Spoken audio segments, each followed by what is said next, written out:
Halo semua, hari ini saya Via dan anggota kelompok saya, Debbie, Vanessa, dan Siska, akan mempresentasikan chapter 8 dan 9.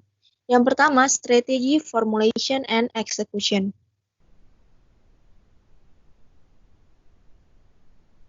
Apa yang dimaksud dengan berpikir strategis? Yang dimaksud dengan berpikir strategis berarti kita melihat hal dalam jangka panjang secara terencana, dan kita melihat pola secara keseluruhan. Yang kedua, apa itu manajemen strategis? Manajemen strategis itu mengacu pada tindakan-tindakan apa yang kita ambil untuk mencapai tujuan organisasi. Manajemen strategis itu juga dipakai untuk organisasi non-profit. Oke, next. Strategi itu harus punya tujuan. Nah, yang pertama kali harus kita lakuin adalah merencanakan tindakan supaya kita bisa mencapai keunggulan kompetitif dan tujuan organisasi. Nah, apa itu keunggulan kompetitif atau competitive advantage? Keunggulan kompetitif itu kayak apa yang bedain kita sama yang lain. Ini mengacu pada apa yang bisa kalian kasih sebagai keunggulan kalian dibanding yang lain. Nah, competitive advantage itu ada banyak bagiannya. Yang pertama, target customer. Kita harus tahu target customer kita. Kayak kalau misalnya kalian lihat Indomaret, mereka nggak sembarangan buka minimarket. Mereka pasti udah survei kalau di daerah sini orang-orangnya pasti butuh minimarket. Dan yang kedua, exploit core competencies atau memanfaatkan kompetensi inti. Kompetensi ini mewakili keunggulan kompetitif karena dia memperoleh kalian yang gak dipunya sama saingannya. Kasih contoh misalnya Hotel Gaylord. Mereka itu hotel gede dan jadi pusat konferensi negara-negara. Keunggulan dia adalah sebagai hotel mewah dan yang punya prestis tinggi. Sedangkan ada juga hotel yang murah dan biasa-biasa aja. Tapi dua-duanya pun tetap bisa laku. Kenapa? Karena mereka punya keunggulan yang beda sesuai target pasarnya masing-masing. Yang ketiga, build sinergi atau bangun sinergi. Nah, ini sama aja kayak relasi. Kita harus bangun relasi yang menguntungkan kita. Kasih contoh misalnya perusahaan craft. Perusahaan craft itu beli Cadbury. Nah, untungnya apa? Craft punya jaringan-jaringan atau relasi yang dipunya Cadbury. Dan otomatis mereka akan menjual produk lebih banyak. Yang keempat, deliver value atau memberikan nilai kepada pelanggan. Kayak misalnya kalau di Starbucks ada Starbucks card. Nah, kita awalnya beli kartu itu mahal, tapi seterusnya kita bakal dapat poin yang bisa kita tukerin buat kopi gratis. Atau misalnya XX1 bikin paket makan dan nonton di bioskop. Itu bakal ngasih value ke customer. Karena paket makan dan nonton itu lebih murah daripada kalau kalian nonton dulu baru makan habis itu. Next ada tingkat-tingkat strategi. Nah, strategi itu ada 3 level. Yang pertama, tingkat korporasi. Cara berpikirnya adalah bisnis apa yang lagi kita geluti. Nah, ini mencakup banyak hal kompleks kayak misalnya pabrik, cabang, dan produk. Yang kedua, di level bisnis. Nah, pemikirannya adalah gimana caranya kita bersaing. Ini lebih mengarah ke marketing, riset, dan pengembangan. Karena bersaing, jadi kita harus riset. Kayak contoh, misalnya perusahaan Garmin. Dia awalnya jual GPS sendiri, tapi dia makin kesini makin rugi karena sekarang smartphone udah bisa pakai Maps. Akhirnya perusahaan Garmin ini bikin produksi smartphone sendiri. Dan Garmin juga kerjasama sama Asus, dan dia bikin aplikasi sendiri buat iPhone. Jadi karena dia riset, dia bisa survive terus. Yang ketiga, functional level strategy. Nah, pemikirannya adalah caranya kita dukung strategi level bisnis yang tadi kita udah omongin. Contoh kalian kan tahu nih merek Gap ya, Gap. Nah, Gap itu punya teknologi aplikasi di mana kalau pelanggan lagi ada di dekat tokonya, bakal dikasih penawaran khusus buat orang yang ada di lokasi tersebut. Nah, itu sangat mendukung si marketingnya dong ya. Dan selanjutnya, proses manajemen strategis. Nah, dalam proses ini, eksekutif itu harus mengevaluasi apa visi, misi, strategi, dan tujuan mereka. Kadang-kadang perusahaan dan organisasi pasti kan punya masalah-masalah internal atau eksternal. Nah, sebenarnya masalah-masalah itu bisa dipakai buat evaluasi ulang apa visi, misi, tujuan perusahaan tersebut.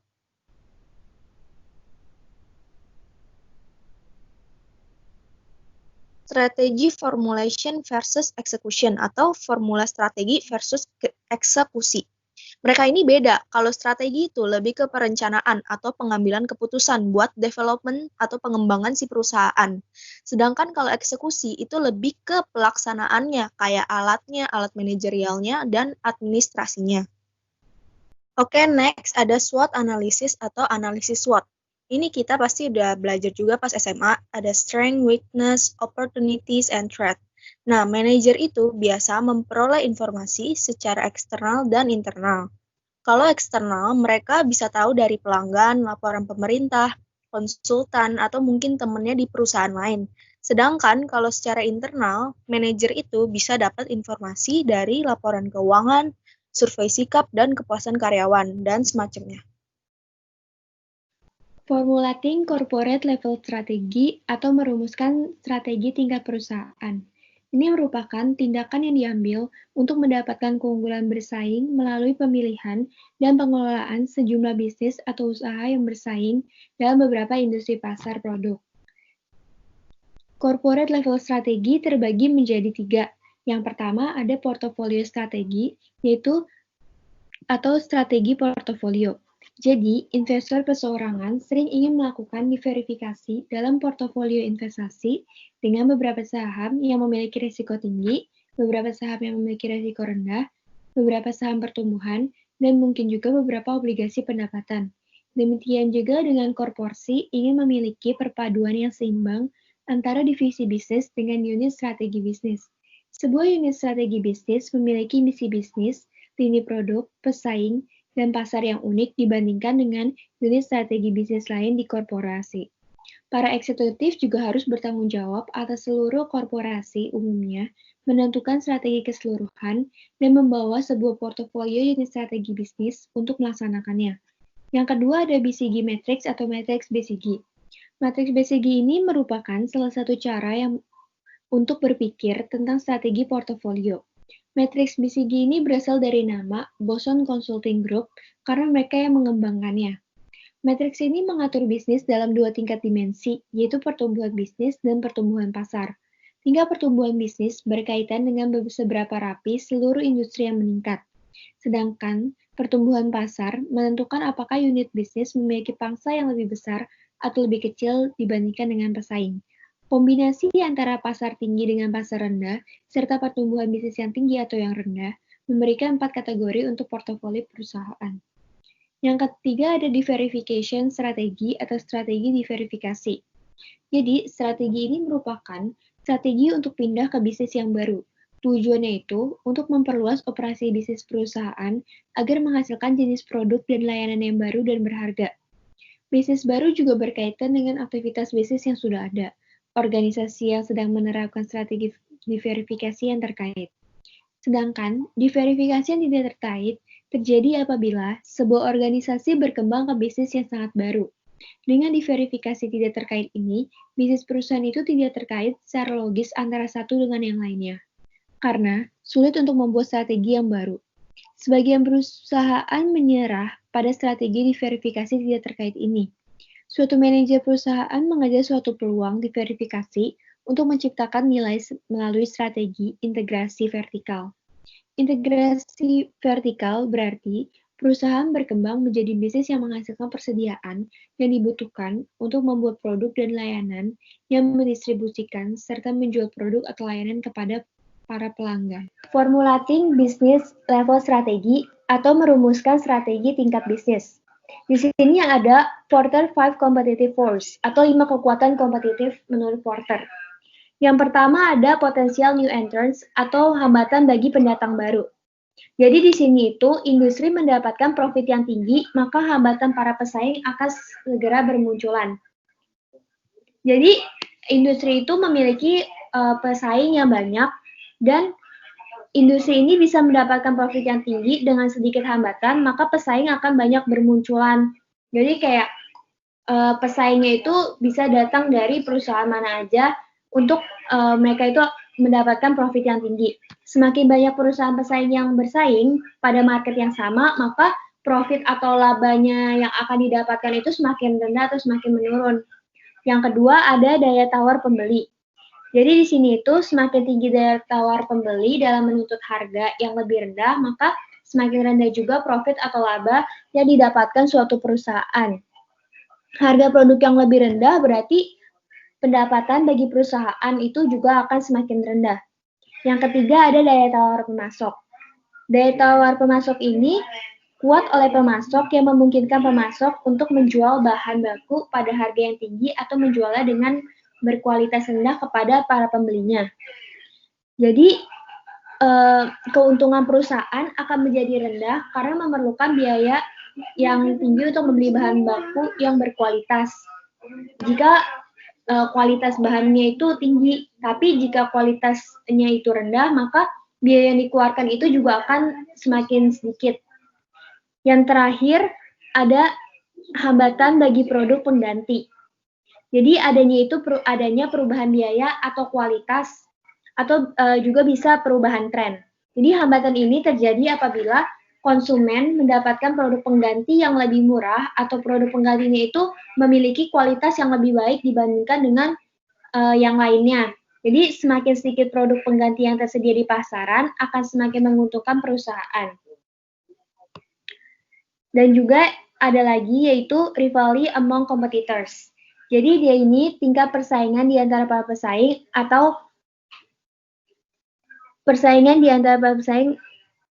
Jadi ini itu merupakan suatu penentu utama perusahaan harus bersaing secara agresif. Jadi dia itu untuk mendapatkan sebuah pangsa pasar yang besar. Persaingan juga akan semakin ketat apabila terjadi banyak pesaing yang merebut pangsa pasar yang sama, loyalitas pelanggan rendah, produk dapat dengan cepat digantikan, dan banyak juga kompetitor yang memiliki kemampuan yang sama dalam menghadapi persaingan.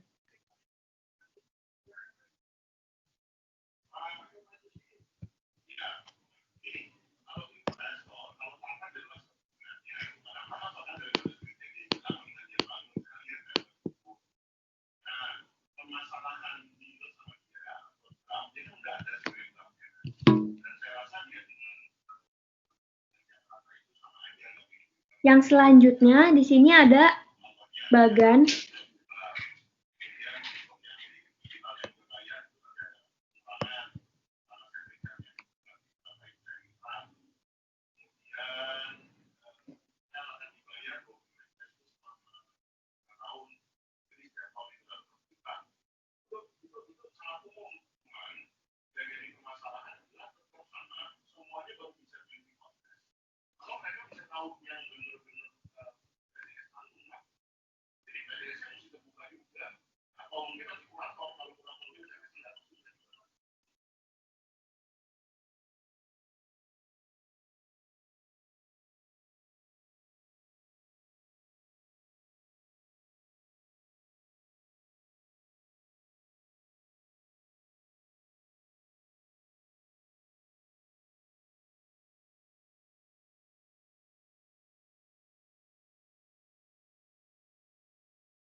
Selanjutnya di sini ada bagan. Yang pertama itu ada potensial new entrants. Jadi internet itu mengurangi hambatan untuk masuknya pendatang baru. Karena di internet itu dia dapat pembelinya itu dapat memilih mana yang mereka ingin pilih. Terus yang kedua itu ada bargaining powers of buyers. Jadi di sini itu internet itu menggeser kekuatan yang lebih besar kepada konsumen. Yang ketiga ada bargaining power of suppliers. Jadi tren internet untuk meningkatkan daya tawar pemasok. Yang keempat ada threat of substitute products. Jadi internet itu menciptakan ancaman substitusi yang baru. Dan dari keempat ini dia berhubungan sama satu yaitu rivalry among competitors. Jadi semuanya itu menimbulkan tingkat persaingan yang tinggi antara satu dengan yang lainnya. Dan rivalry among competitors ini, internet ini untuk menggaburkan perbedaan di antara para pesaing, jadi kurang terlihat perbedaan di antara semuanya.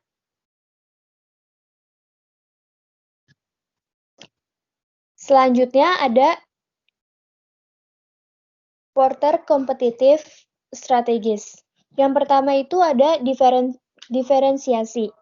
Jadi di sini itu strategi perbedaan produk perusahaan untuk menemukan keunikannya tersendiri dalam pasar. Contohnya itu seperti produk Apple. Dia menawarkan sebuah desain gadget yang unik dan menjual utilitasnya, software, developer tools yang hanya ada di Apple Store, jadi tidak ada di handphone lainnya, apalagi di Android. Jadi dia itu memiliki perbedaan dan keunikan tersendiri.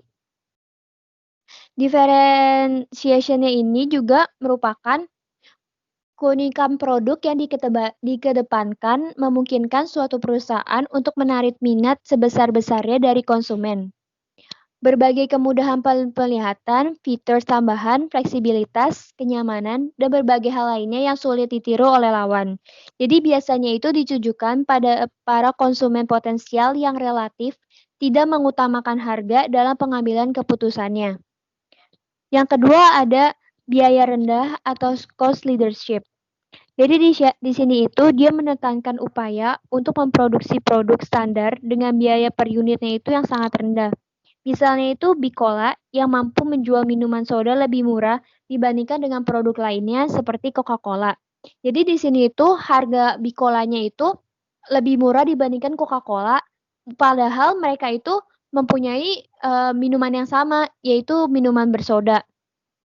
Strategi biaya rendah ini juga menekankan pada produksi produk yang standar dengan dalam segala aspek, dengan biaya per unitnya itu sangat rendah. Dan produk ini juga biasanya ditujukan kepada konsumen yang relatif mudah terpengaruh oleh pergeseran harga atau price sensitive. Dari sisi perilaku pelanggan, strategi jenis ini itu sangat sesuai dengan kebutuhan pelanggan yang termasuk dalam kategori perilaku low involvement. Ketika konsumen tidak peduli terhadap perbedaan merek atau relatif tidak membutuhkan pembedaan produk, atau jika terdapat sejumlah besar konsumen yang memiliki kekuatan tawar-menawar yang signifikan.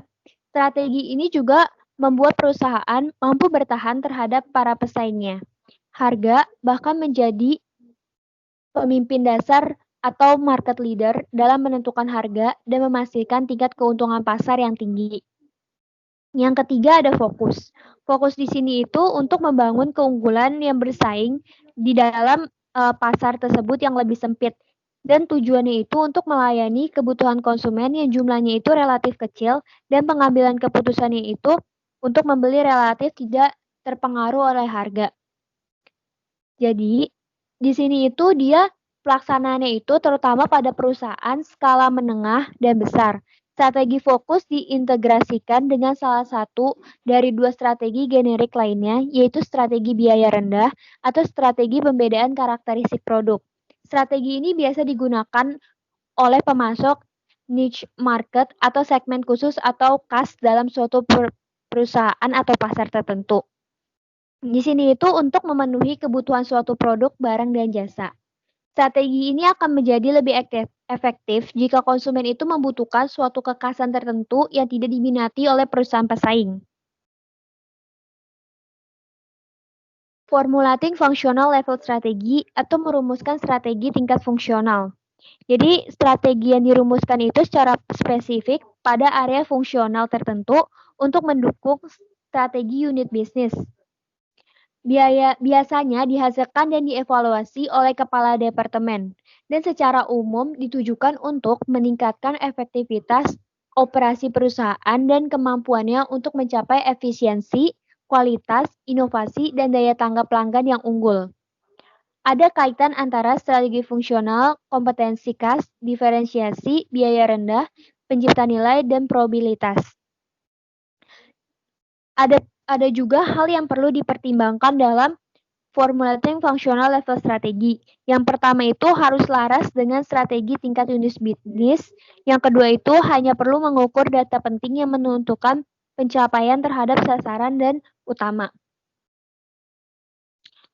Global strategi di sini itu strategi yang dilakukan oleh perusahaan untuk meningkatkan keunggulan bersaing dalam kondisi barang dan jasa yang bebas mengalir tanpa batas negara, mata uang yang berbeda, peraturan yang berbeda, kondisi ekonomi dan politik antar negara yang berbeda.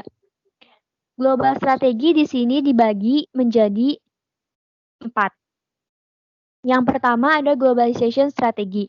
Ini merupakan dunia sebagai pasar global tunggal dan strategi produk global yang standar.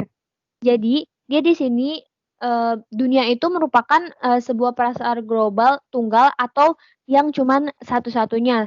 Dan strategi produknya itu juga bersifat standar. Yang kedua ada multi-domestic strategi.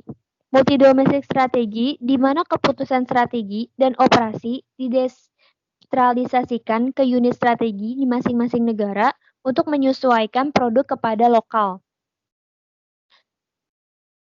Jadi, di sini itu strategi multidomestik dia memfokuskan pada persaingan di masing-masing negara dengan asumsi bahwa setiap pasar berbeda dan karena itu disegmentasikan oleh batas-batas negara. Dengan kata lain, kebutuhan konsumennya itu kondisi industri dan struktur politiknya serta norma-norma sosial di antara berbagai negara adalah berbeda. Jadi mereka itu mempunyai kondisi industri, struktur politik yang berbeda antara satu sama yang lainnya. Dan ada juga resikonya yaitu penyesuaian waktu lokal. Yang ketiga ada transnasional strategi atau strategi transnasional. Strategi ini menggabungkan keuntungan dan efisiensi skala global dengan respon yang lokal. Yang keempat ada ekspor strategi atau strategi ekspor. Jadi dia itu mengekspor beberapa produk yang diproduksi dari dalam negeri kepada negara tertentu. Misalnya Indonesia itu mengekspor kopi atau teh ke negara-negara lain yang sudah dipilih oleh Indonesia. Jadi nggak semua negara itu diekspor oleh Indonesia.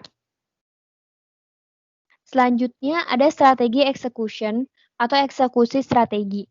Jadi ini merupakan langkah terakhir dari proses manajemen strategis. Proses terakhirnya adalah pelaksanaan strategi dan bagaimana strategi diimplementasikan. Eksekusi adalah bagian paling penting namun paling sulit dari manajemen strategis. Jadi ada beberapa hal yang membuat sulitnya, yaitu yang pertama ada resistensi karyawan, perilaku manajer yang tidak mendukung arah baru. Jadi manajernya itu dia gak mendukung arah baru atau sesuatu yang baru di luar dari yang lama gitu. Terus yang ketiga itu ada anggaran atau sumber. Dan yang terakhir ada penghambat lainnya. Jadi di sini itu yang resistensi karyawan itu dari 100% itu ada 39% dan itu merupakan yang paling banyak. Dan yang paling rendah itu adalah sumber daya yang tidak memadai atau anggaran itu 14% dan penghambat lainnya. Primary tools atau alat utama. Yang di sini terbagi menjadi 4.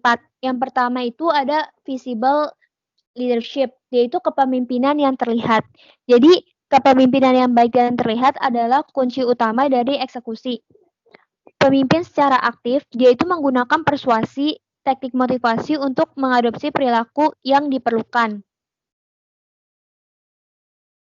Dan juga pemimpin juga harus mampu mengatur seluruh anggotanya menjadi lebih baik dan pemimpin harus terlihat bertanggung jawab kepada semua yang terjadi. Dan dia juga harus mempertanggungjawabkan atas masalah-masalah dan penyelesaian dari masalah tersebut. Dia juga membentuk budaya dan nilai serta mencontohkan perilaku yang diinginkan. Yang kedua ada clear goals dan accountability. Peran dan tanggung jawab yang jelas.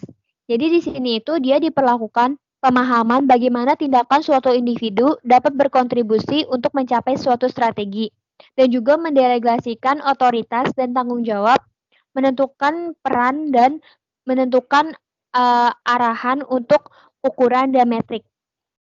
Yang ketiga ada candid communication atau komunikasi yang jujur. Jadi manajer itu dia secara terbuka mempromosikan ide-ide yang strategis, tetapi juga dia tidak hanya mempromosikan dia juga mendengarkan ide-ide yang disampaikan daripada karyawannya yang di bawahnya. Manajer juga dia membuka jalur komunikasi di antara para pekerjanya, jadi tidak akan ada terjadi miskomunikasi di antara satu dengan yang lainnya. Dan juga dia mendorong perdebatan untuk mendapatkan suatu keputusan dan juga tetapi dia mengutamakan kejujuran. Jadi di sini itu kejujuran itu sangat penting dan sangat diutamakan.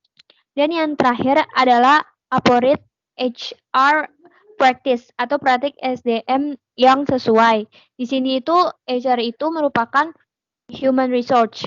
Jadi karyawan adalah organisasi sumber daya manusia. Merekrut karyawan, mengelola transfer dan promosi, serta memberikan pelatihan kepada karyawannya.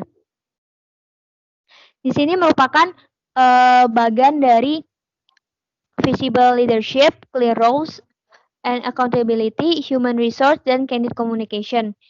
Ini sudah saya jelaskan di slide yang sebelumnya. Selanjutnya kita masuk ke chapter 9, Managerial Decision Making. Jenis-jenis keputusan dan masalah. Sebelumnya, saya mau menekankan kalau keputusan dan pengambilan keputusan itu adalah dua hal yang berbeda. Keputusan adalah pilihan yang dibuat dari alternatif yang tersedia. Sedangkan pengambilan keputusan adalah proses mengidentifikasi masalah dan peluang. Di mana saat pengambilan keputusan ini kita perlu mempertimbangkan segala aspek yang ada untuk memastikan suatu keberhasilan keputusan. Nah, keputusan ini ada yang terprogram dan juga ada yang tidak terprogram. Pertama, keputusan yang terprogram. Keputusan terprogram ini dibuat sebagai respon terhadap masalah organisasi yang terus-menerus terjadi. Contohnya, pengisian ulang perlengkapan kantor. Habis itu ada juga pemesanan ulang suatu produk. Yang kedua, keputusan yang tidak terprogram. Keputusan yang tidak terprogram itu dibuat untuk menanggapi situasi yang terjadi secara tidak terduga. Contohnya, keputusan untuk mengembangkan produk atau layanan baru. Selanjutnya ada keputusan untuk mengakuisisi perusahaan dan keputusan-keputusan lainnya. Nah, dari grafik yang kita lihat, permasalahan yang ada di perusahaan akan membawa kita kepada 4 pilihan, yaitu kepastian, resiko, ketidakpastian, dan juga keraguan. Di mana dari 4 situasi itu, kita akan menentukan dengan keputusan yang terprogram dan keputusan yang tidak terprogram. Sehingga akhirnya menghasilkan solusi untuk memecahkan masalah. Nah, pertama saya akan bahas certainty, atau yang kita bisa bilang kepastian. Jadi kepastian ini berarti bahwa keputusan yang mau kita ambil memiliki informasi yang tersedia sepenuhnya. Nah, tapi kita di dunia ini ya, kita pasti tahu kalau kepastian itu dikit lah adanya. Nah, yang kedua itu ada risk atau resiko. Resiko ini berarti bahwa keputusan ini punya tujuan dan juga punya informasi yang jelas. Tapi tetap ada kemungkinan untuk gagal atau rugi. Jadi kayak bisa kita simpulin ya, kalau informasi yang cukup aja itu nggak cukup buat mastiin kita bakal sukses dalam mengambil suatu keputusan. Ketiga ada uncertainty atau ketidakpastian, di mana berarti bahwa keputusan ini punya tujuan yang jelas, tapi informasinya nggak lengkap. Contohnya, harga dan biaya produksi, di mana harga dan biaya produksi ini sulit untuk diprediksi. Kayak harga sama biaya produksi itu kadang berubah-ubah kan, nggak bisa tetap terus. Nah, makanya untuk mengatasi ketidakpastian ini, perlu adanya kreativitas dan juga pengalaman untuk membuat suatu tanggapan. Dan yang terakhir ada ambiguity atau keraguan, di mana keputusan itu nggak punya tujuan dan juga nggak punya informasi yang jelas. Nah, kenapa sih keraguan itu bisa tercipta? Tercipta karena banyak sudut pandang yang berbeda untuk menciptakan suatu keputusan. Makanya, dalam menghadapi keraguan, pengambil keputusan harus mengambil jalan alternatif lain untuk mendapatkan suatu keputusan yang pasti. Oke, selanjutnya ada decision making models. Nah, yang pertama, model klasik. Pengambilan keputusan dengan model klasik didasarkan pada asumsi ekonomi rasional dan keyakinan tentang pengambilan keputusan yang ideal. 4 asumsi yang mendasari model klasik yang pertama digunakan untuk mencapai tujuan yang diketahui dan disepakati. Kedua ada pengambil keputusan atau bisa kita umpamakan sebagai manajer di sini, mengupayakan kondisi kepastian dan mengumpulkan informasi lengkap. Yang ketiga, pengambil keputusan memilih alternatifnya yang akan memaksimalkan keuntungan ekonomi bagi organisasi. Dan yang terakhir, pengambil keputusan harus bersikap rasional dan juga menggunakan logika untuk menetapkan nilai, preferensi, mengevaluasi alternatif, dan juga membuat keputusan. Nggak cuma model klasik aja, tapi ada juga model administratif. Jadi, model administratif ini yaitu membuat keputusan dengan mempertimbangkan situasi yang kompleks. Jadi, dengan model administratif ini mengakui adanya keterbatasan manusia. Dan juga dalam pengambilan keputusan pasti ada pengaruh dari lingkungan luar yang akhirnya mempengaruhi keputusan.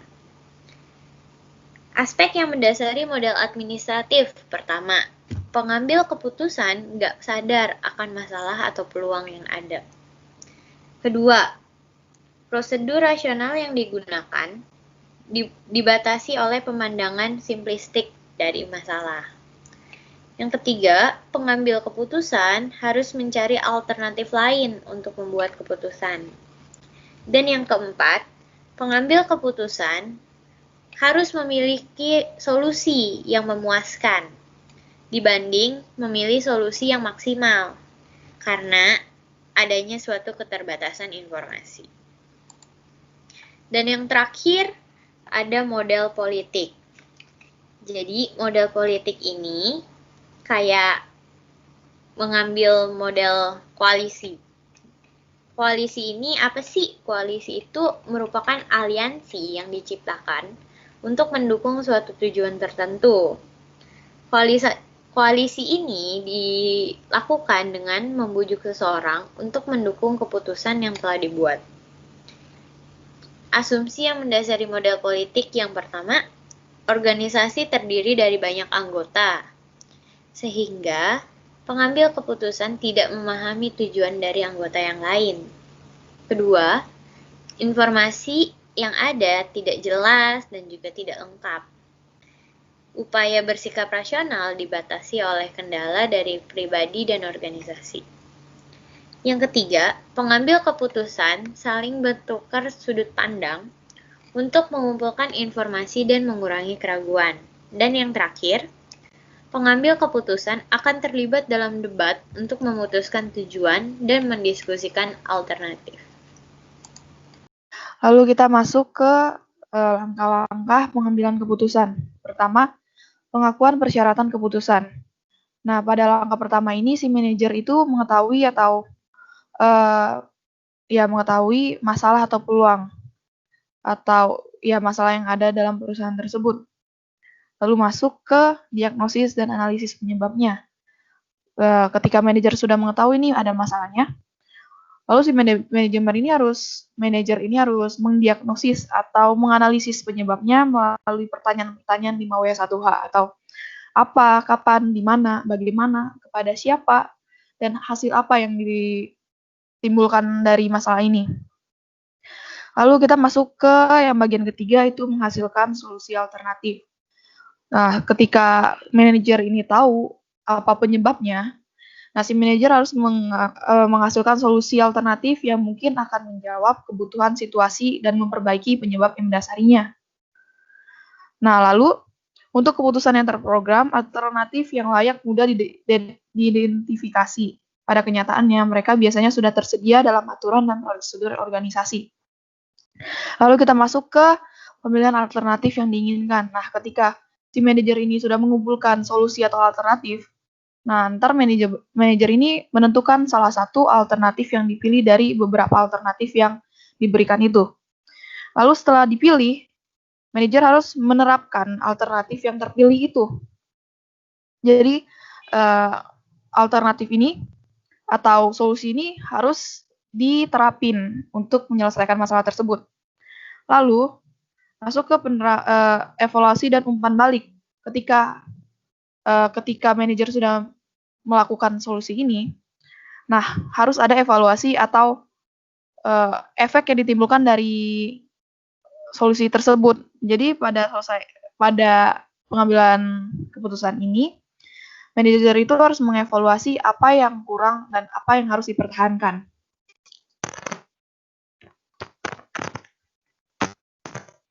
Nah, lalu kita masuk ke personal decision framework.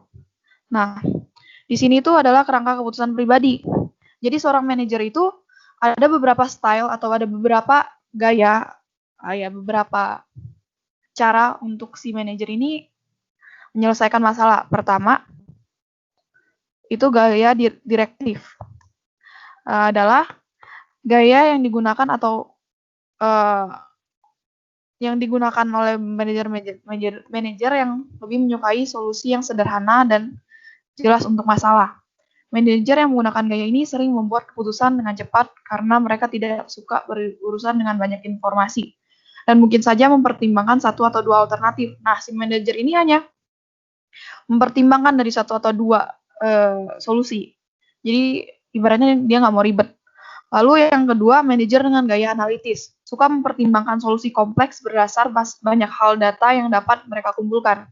Nah, pada gaya analitis ini, sang manajer ini kayak menganalisis atau mencari informasi apa penyebabnya dan solusinya gimana. Lalu ketiga, orang yang cenderung ke gaya konseptual. Nah, itu mempertimbangkan banyak informasi, namun mereka lebih berorientasi pada sosial dibandingkan dengan gaya analitis dan suka berbicara dengan orang lain tentang masalah dan kemungkinan alternatif untuk memecahkannya.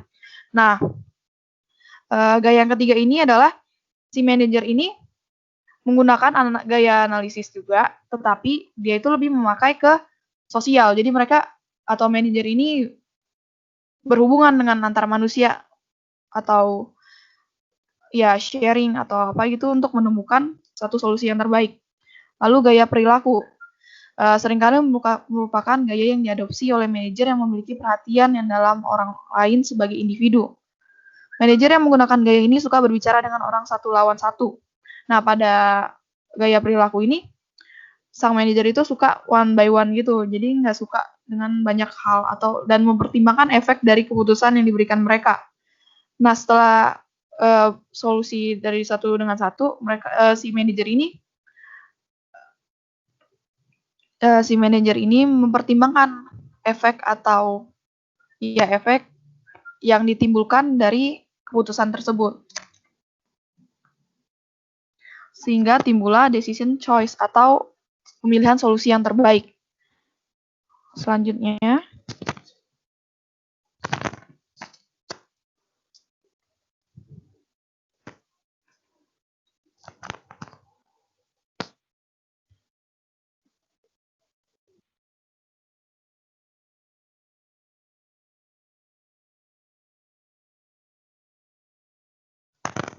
nah, mengapa manajer membuat keputusan yang buruk? Ternyata di setiap manajer itu nggak selalu manajer itu selalu benar atau selalu yang ya merasa paling benar. Ternyata ada beberapa manajer atau ada manajer yang suka mempertimbangkan dan menghasilkan solusi yang buruk. Kenapa? Pertama, dipengaruhi dengan kesan awal. Dipengaruhi kesan awal nih kayak manajer itu hanya menerima solusi yang dari yang pertama sehingga tidak mau mempertimbangkan solusi yang berikutnya atau solusi yang kedua, yang ketiga. Padahal mungkin solusi yang selanjutnya itu lebih bagus. Lalu yang kedua, membenarkan keputusan masa lalu. Jadi si manajer ini memakai solusi masa lalu untuk masalah yang sekarang. Lalu yang ketiga, melihat apa yang ingin dilihat. Jadi si manajer ini hanya subjektif gitu loh, melihat apa yang ingin dia lihat aja, kayak masalah ini apa yang ingin dia lakukan, ya itu yang dilakukan tanpa memikirkan atau tanpa mempertimbangkan dari pihak-pihak lain. Lalu yang 4, melestarikan status quo. Melestarikan status quo adalah manajer dapat mengambil keputusan berdasarkan apa yang telah berhasil di masa lalu dan gagal menjelajahi opsi baru. Jadi si manajer ini sukses pada masa lalu atau sukses pada masalah yang kemarin dan memakainya di masa depan karena dia tidak mampu untuk mencari solusi untuk masalah yang sekarang. Lalu dipengaruhi emosi. Jadi ketika manajer juga dipengaruhi emosi atau lagi stres, bisa mengambil keputusan yang sebenarnya tidak baik atau tidak ada benefit sama sekali. Lalu yang keenam, terlalu percaya diri. Lalu kebanyakan manajer yang terlalu percaya diri sehingga dia jadi sombong, sehingga efek yang ditimbulkan dari sombong itu tidak maksimal gitu loh. Jadi yang dihasilkan adalah keputusan yang buruk karena terlalu sombong itu. Lalu selanjutnya, inovatif decision making. Nah, gimana sih cara kita mengambil keputusan yang inovatif? Pertama, mulailah dengan brainstorming. Brainstorming menggunakan kelompok interaktif tatap muka untuk secara spontan menyerahkan sebanyak mungkin ide untuk memecahkan masalah, seperti rapat. Jadi, brainstorming itu ketika manajer itu mempertimbangkan dari pihak-pihak lain atau ide-ide dari orang-orang lain. Lalu yang kedua, gunakan bukti yang kuat. Nah, jadi itu ketika manajer ada bukti-bukti yang kuat atau bukti-bukti yang ada, bisa memperkuat atau bisa membuat keputusan yang inovatif dan memang nyata. Lalu ketiga, terlibat dalam debat. Kenapa debat itu perlu? Karena manajer yang baik menyadari bahwa konflik konstruktif didasarkan pada suatu sudut pandang yang berbeda dapat membawa masalah menjadi fokus, mengklarifikasi ide orang, merangsang pemikiran kreatif, membatasi peran biasa, menciptakan pemahaman yang lebih luas tentang masalah yang alternatif. Jadi dari debat ini akan ditimbulkan menimbulkan solusi yang paling terbaik karena ini adalah hasil dari beberapa sudut pandang orang-orang. Lalu yang ketiga, hindari groupthink. Groupthink ini ketika si dalam grup itu atau dalam tim itu semuanya itu kesepakatan buta. Jadi mereka nggak ngerti apa yang disepakati sehingga ya mereka ikut-ikut aja. Jadi untuk membuat decision making itu atau keputusan inovatif harus ada debat atau dorongan keras sehingga tim juga nggak terlalu stabil gitu. Lalu ketahui kapan harus menang. Jadi itu manajer tuh harus tahu kapan dia harus meletakkan suatu produk atau satu masalah atau solusi dari masalah itu atau kapan dia harus berhenti atau menarik dari produk itu sendiri. Lalu lakukan postmortem. Untuk meningkatkan pengambilan keputusan, manajer perlu melakukan refleksi dan belajar dari setiap keputusan yang mereka buat. Nah, ini seperti kayak evaluasi. Jadi, setiap apa yang mereka buat itu perlu ada evaluasi apa yang kurang dan apa yang harus dipertahankan. Nah, sekian dari presentasi kami. Terima kasih.